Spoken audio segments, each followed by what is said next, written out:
Tanggapan Ressa Rosano saat disinggung soal cabut gugatan terhadap Denada.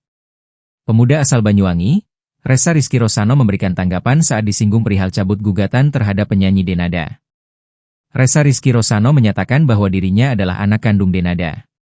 Klaim tersebut tidak berhenti pada pernyataan saja, karena Ressa telah resmi mengajukan gugatan terhadap Denada di Pengadilan Negeri, PN, Banyuwangi sejak 26 November 2025. Denada digugat perdata sebesar 7 miliar rupiah oleh Ressa Rizky Rosano. Motif gugatan tersebut atas dugaan penelantaran anak kandung selama 24 tahun.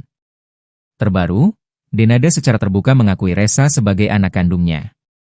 Saat disinggung soal pencabutan gugatan terhadap pemilik nama lengkap Denada Elizabeth Anggia Ayu Tambunan tersebut, Ressa pun mengaku hanya menuntut pengakuan status anak. Pria 24 tahun ini juga menegaskan gugatan yang diajukan di Pengadilan Negeri Banyuwangi tidak dilandasi oleh motivasi materi atau konflik keluarga. Kan tuntutan Ressa cuman itu aja, terang Ressa, dikutip dari YouTube Rasis Infotainment, Senin, 2 Februari 2026. Itu aja pengakuannya, sambungnya.